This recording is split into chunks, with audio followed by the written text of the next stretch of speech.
Hi everyone, welcome back to our channel. I'm Bonnie, and today we're going to explore the factors that affect bioavailability. In this video, we'll cover key aspects such as drug stability, first-pass metabolism, and food and drug interactions. Let's dive in and see how these elements influence the effectiveness of medications. Drug stability within the gastrointestinal tract can be affected by the range of pH levels a drug is exposed to and enzymatic degradation. Orally administered medications are exposed to a range of pH levels as they pass through the gastrointestinal tract. Importantly, acid-label drugs are subject to acid-induced degradation in the low pH conditions of the stomach. For some medications, such as benzylpenicillin, instability at low pH levels renders oral administration impossible. For other medications, such as proton pump inhibitors like esomeprazole, oral administration is made possible by using dosage forms that protect the drug from gastric acid, such as enteric coatings. Other medications, like flucloxacillin, require the consideration of methods to limit the contact time with stomach acid, such as taking the medication on an empty stomach. If taken with food, drugs that are unstable in stomach acid display a longer time to peak concentration, a lower maximum concentration, and a lower extent of absorption. This is because food slows down the gastric emptying rate, resulting in increased contact between the stomach acid and the acid-label drug. Drugs can also be substantially broken down by enzymes within the digestive tract. Pancreatic and mucosal cells are able to secrete enzymes directly into the lumen of the gastrointestinal tract. This can cause substantial degradation to drugs. For example, proteases secreted by the pancreas degrade insulin to such an extent that we need to administer insulin parenterally. When a drug is administered orally, and, to a lesser extent, rectally, it is absorbed from the gastrointestinal tract and then transported via the portal vein to the liver, where it undergoes biotransformation before entering the systemic circulation. For some drugs, a large proportion of the absorbed drug is inactivated by the liver.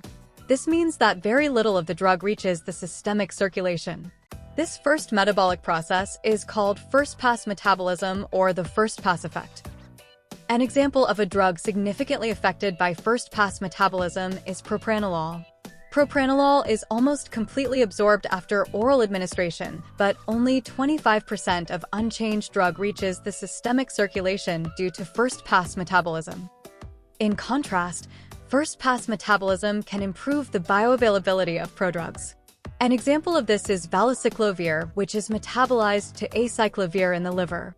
Use of valacyclovir can improve oral bioavailability of acyclovir, resulting in less frequent dosing. To illustrate, valacyclovir is typically dosed once to twice daily, whereas acyclovir may be required 5 times daily. Food can decrease, increase, or have no effect on drug bioavailability. Food influences bioavailability in several ways. The effect of food on bioavailability is generally greatest when the drug is administered shortly after ingestion of a meal.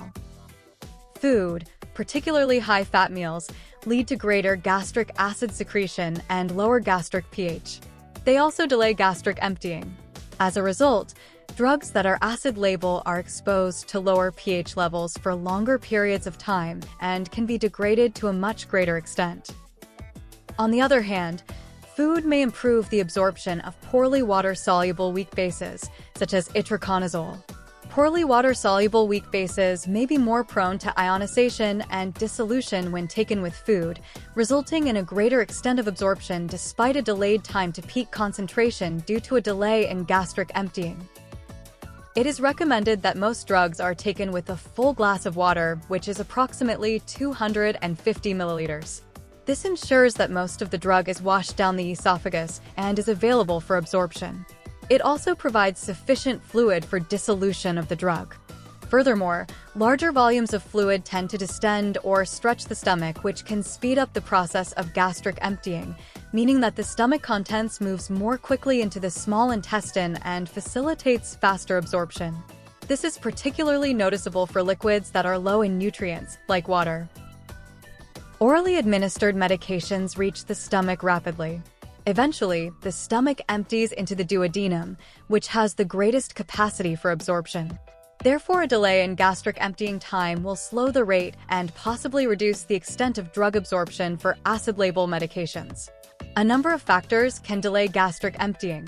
Typically, heavy meals, particularly those with high fat or fiber content, will slow gastric emptying. Similarly, cold water, less than 5 degrees Celsius, can slow the rate of gastric emptying compared to warm water of around 37 degrees Celsius. However, the effect of cold water seems small and transient as cold beverages are warmed in the stomach to greater than 30 degrees Celsius within 5 minutes. Research has found that carbonation does not affect gastric emptying rate, and a small amount of evidence indicates that sugary carbonated drinks can potentially slow gastric emptying. Previously, milk has been considered equivalent to solid food in preoperative fasting guidelines because of its fat and protein content. However, the consumption of small quantities of milk, less than 50 milliliters, does not seem to affect the gastric emptying rate. Splanchnic blood flow is important for carrying absorbed drug to the systemic circulation and maintaining the concentration gradient to facilitate passive absorption. Food increases splanchnic blood flow. Consequently, the bioavailability of orally administered medications can potentially be increased by food. Certain foods are known inhibitors of cytochrome P450 enzymes and inhibit the first-pass metabolism of several medications when ingested in large quantities. In particular, grapefruit juice is a well-documented inhibitor of CYP3A4 when consumed in large quantities. For certain medications, such as cyclosporin and simvastatin, the potential for increased bioavailability warrants the need for patient counseling and monitoring. Food, however, may chelate with drugs and form insoluble complexes that are excreted in the feces. Key examples of drugs that may chelate with food include bisphosphonates and levothyroxine. To illustrate, bisphosphonate bioavailability doubles if taken 2 hours prior to a meal compared to 30 minutes to 1 hour before a meal. The presence of food, particularly high-fat meals, stimulates the flow of bile. Bile contains bile acids, which digest and solubilize fat. They can also increase the solubility and absorption of fat-soluble drugs, such as griseofulvin and isotretinoin. Lastly, fruit juice may reduce the absorption of certain medications. Whilst we have just highlighted grapefruit juice as an inhibitor of CYP3A4, drug interactions can also happen with other juices. For example, consumption of 600 milliliters of apple juice, just 1.5 hours after atenolol administration, reduced the bioavailability of atenolol by over 50%. Drug interactions may also decrease, increase, or have no effect on drug bioavailability. Interactions that may affect bioavailability include chelation interactions, drugs that speed or slow gastric emptying, drugs that alter the pH of the gastrointestinal tract, and metabolic interactions. As mentioned earlier, chelation interactions are where a drug can bind to metal ions, commonly calcium, iron, or magnesium, leading to the formation of a stable, insoluble complex that is not absorbed. A common chelation interaction includes the interaction between tetracyclines and bivalent ions, such as calcium and magnesium found in supplements and antacids, which results in a reduction in tetracycline absorption. Prokinetic drugs, such as metoclopramide and domperidone, can speed up gastric emptying, leading to increased rates of absorption and possibly a greater extent of absorption for acid-label medications.